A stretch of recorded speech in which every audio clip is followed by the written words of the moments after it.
It's been said that when you physically point your finger at someone, 3 fingers are pointing back at you, right? So look at yourself 3 times before judging someone else. So very often, we are quick to point the finger of blame at others without ever considering that we ourselves may be partially or wholly responsible for the matter that we're upset with. But we do it anyway because it's easy and we don't have to be accountable. And it feeds our need for control. It puts us in that superior seat. But perhaps we fail to see how that could be a form of idolatry where our feelings of pride are elevated above any sense of responsibility. Today's readings remind us of how easy it is to judge others and how easy it is to condemn others for some action. We just heard 2 different stories of 2 women accused of committing adultery. I mean, we're talking a death sentence here for Susanna, the woman in the first reading, and the unidentified woman in the gospel. In the first reading, the Holy Spirit leads a young man named Daniel to speak up for the beautiful and God-fearing Susanna. Daniel questions the 2 church elders to see if they're lying about Susanna. They were. Susanna was innocent from the beginning. She trusted that God would save her from stoning. God heard her cry, and her trust was fulfilled. In the gospel, we hear of another woman caught in adultery and on the verge of being stoned to death. She is dragged in front of Jesus. But Jesus quietly reminds the accusers that each of them is imperfect, guilty of hatred and anger, and perhaps other errors of judgment.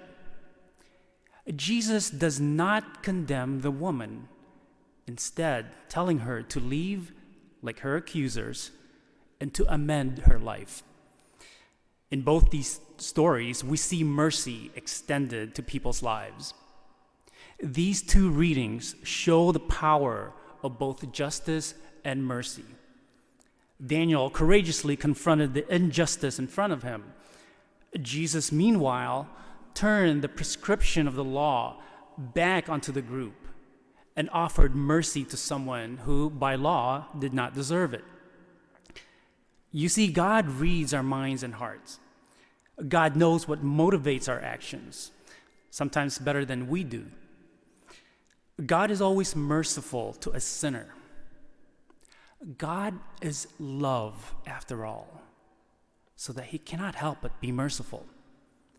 We just need to do a better job at imitating his ways. There is certainly nothing wrong with having opinions about things and having self-confidence. All that is great. And we should have self-confidence. And yes, we're rational people. We have our opinions. But it's another thing to be so quick to judge others, to where we see ourselves better than average in order to keep our self-esteem and self-concept intact. It assumes that others are worth somewhat less than us. This gospel makes it very explicit what we typically do not see when Jesus says, "Let the one among you who is without sin be the first to throw a stone at her." Jesus knows so well how much easier it is for us to judge others than to be honest with ourselves. So please, leave it to God to do the judging. It is not our task in life. We mustn't be so vicious in our jealousy or so unjust in our acting that we will stop at nothing to destroy the innocent. To be genuinely just, as God is just, requires an attitude of compassionate mercy. To be merciful, we must also act justly. Remember, when we're quick to blame and criticize others, we are just avoiding some truth about ourselves.